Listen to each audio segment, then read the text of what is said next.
जय माता दी दोस्तों, मैं भरत शर्मा भविष्य दर्पण के इस एपिसोड में आप सभी का स्वागत करता हूं। दोस्तों, आशा करता हूं आप सब कुशल मंगल होंगे, आनंद से होंगे। प्रभु से भी यही प्रार्थना करता हूं आप अपने परिवार के साथ हमेशा खुश रहें। दोस्तों, 15 अक्टूबर से नवरात्रि शुरू हो रहे हैं।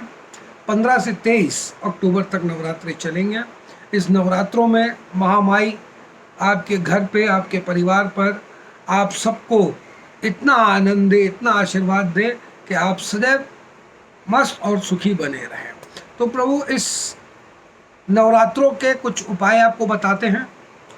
9 दिन इन उपायों को कीजिए और फिर देखिए आपके घर में, आपके परिवार में, आपके जीवन में, व्यापार में किस तरीके से आप उन्नति की तरफ जाते हैं।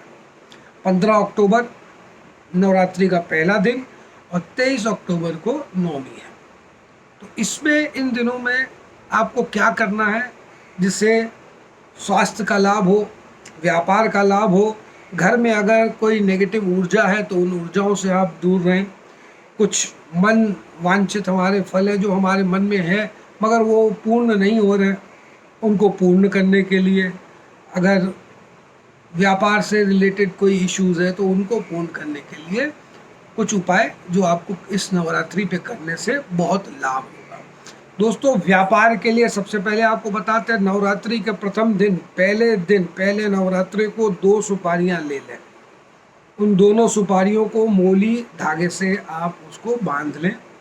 बांध के दोनों सुपारियां माँ के चरणों में रख दें और उस पर हल्दी और कुमकुम का टीका लगा दें।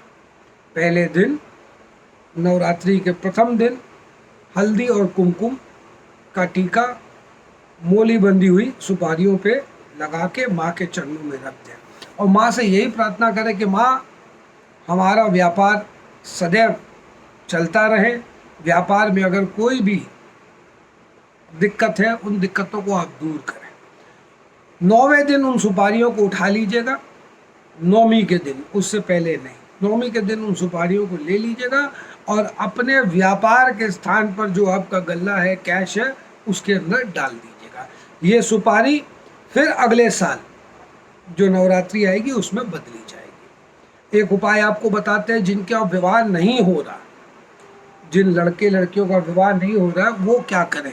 और ये उपाय आप भी कर सकते हैं अगर आपके बच्चे हैं और वो बच्चे ये उपाय नहीं करते। आजकल के बच्चों को थोड़ा कुछ पूजा पाठ उपाय करने से थोड़ा परहेज करते हैं, तो आप भी उनके लिए कर सकते हैं। करना क्या है, एक आम का पत्ता ले लें। आम के पत्ते के ऊपर एक ही तरफ पे हल्दी से स्वास्तिक और उसी के सामने कुमकुम से स्वास्तिक आपको बनाना है। एक स्वास्तिक हल्दी का, एक स्वास्तिक कुमकुम का बना रहा है।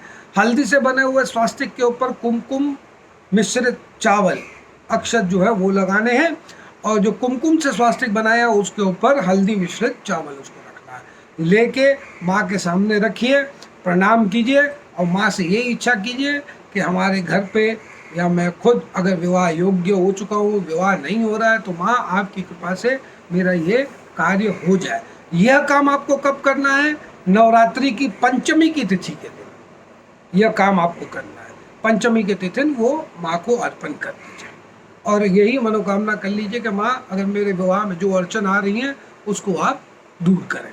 फिर एक और उपाय आपको बताते हैं, आपके घर में, परिवार में अगर पति पत्नी के बीच में कुछ अनबन हो रही है, समझ नहीं आ रहा कि क्या कारण हो रहा है, भाइयों के बीच में अगर अनबन हो रही है, परिवार में कुछ और सदस्य हैं जिनसे अनबन हो रही है और परिवार टूटता आप देख रहे हैं, बिखरता आप देख रहे हैं, तो आप क्या करें। एक पान का पत्ता ले लें। उस पान के पत्ते में 2 लौंग, 2 इलायची, 2 लौंग और 2 इलायची उस पान के पत्ते पे ले लें। उस पान के पत्ते को भी मोली से बांध लें। उस पान के पत्ते को मोली से बांध ले, वो माता को आप अर्पण कर दीजिए। ये पहले नवरात्रि के दिन ही आपको करना है। अर्पण करके माँ के सामने वो पड़ा रहे और उसके बाद नौमी के दिन उस पान के पत्ते को उठाइएगा, अपने घर के मुख्य द्वार पर, जो आपका मेन एंट्रेंस है, उस पे आप लाल कपड़े में उस पान के पत्ते को लपेट लीजिएगा और उसको अपने मुख्य द्वार पे लगा लीजिए। अगर आपके मुख्य द्वार के बाहर मंदिर वगैरह कुछ ऐसा बना हुआ है तो आप उसमें भी आप रख सकते हैं, कोई दिक्कत नहीं है। और बीच में लगाना है, साइड में लगाना है, सेंटर में लगाना है, उससे भी कोई दिक्कत नहीं, आप कहीं पे भी लगाइए, पर मुख्य द्वार में अंदर की बाहर की तरफ लगाना, सॉरी बाहर की तरफ उसको आपको लगा देना है। या आपके घर में कुछ कलेश चल रहा हो तो उन कलेशों को दूर करने के लिए और आपसी संबंध आप लोगों के मधुर बनाने के लिए है। दूसरा एक उपाय आपको बताता हूं, यह सिर्फ पति पत्नियों के लिए है। अगर पति पत्नी आप हैं और आप देख रहे हैं कि आप दोनों के बीच में कुछ कलेश चल रहा है, कुछ समय से लेकर कुछ मन मुटाव है, पति पत्नी के बीच में रिश्ता संबंध अच्छा नहीं हो रहा किसी भी कारण से, तो आप नवरात्रि के दिन, प्रथम दिन नवरात्रि के 2 गुलाब के फूल ले लीजिएगा। एक आप लीजिए, एक आपका पार्टनर ले ले। अगर किसी कारण आप दोनों साथ नहीं हैं या नहीं कर पा रहे तो एक अकेला पार्टनर भी ये काम कर सकता है। गुलाब के 2 फूल ले लीजिए, दोनों गुलाब के फूलों पर हल्दी कुमकुम का टीका और उसके ऊपर थोड़ी सी मधु उसके ऊपर डाल दीजिएगा और वो माँ को दोनों पुष्प अर्पण कर दीजिए। 9 दिन तक वो पुष्प वहीं रहेंगे जहाँ आपका मंदिर है, मंदिर के अंदर ही रहने दीजिएगा। उसके बाद उनको उठाइएगा और उठाने के बाद उसको किसी भी कपड़े में बांध दीजिए, लाल हो पीला हो, उस कपड़े में बांधकर आप अपनी अलमारी में रख दीजिए। दोनों फूलों को एक साथ बांध के आप अलमारी में रख दीजिए। आपके जो आपसी संबंध है पति पत्नी के, वो मधुर होना शुरू हो जाएंगे। अब उपाय बताते हैं आपके व्यापार के लिए, घर के लिए। आपको क्या, अपने व्यापार अगर आप घर से करते हैं, यह उनके लिए है जो घर से अपना व्यापार करते हैं। आप नवरात्रि के पहले दिन, फर्स्ट डे नवरात्रि का, अगर आप घर से व्यापार कर रहे हैं तो अपने घर की अंदर की तरफ जो चौखट है, मतलब आपके घर के चौखट है, चौखट के अंदर की तरफ थोड़ा सा अक्षत ले लीजिए। उस अक्षत पे हल्दी और कुमकुम दोनों मिले होने चाहिए। और अगर घर से व्यापार कर रहे हैं तो अपने घर की चौखट के अंदर की तरफ वो अक्षत दोनों कॉर्नर्स में आप छिड़क दीजिए।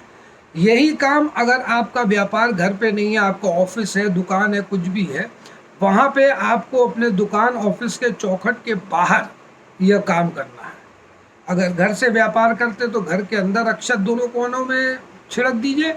अगर व्यापार शॉप या ऑफिस है तो वो ऑफिस के बाहर आप अक्षत चढ़ा दीजिए, चढ़ा के बस। और ये आपको पहले दिन से 9 दिन तक कंटिन्यू करना, पहले दिन से 9वीं तक रोज आपको यह काम करना।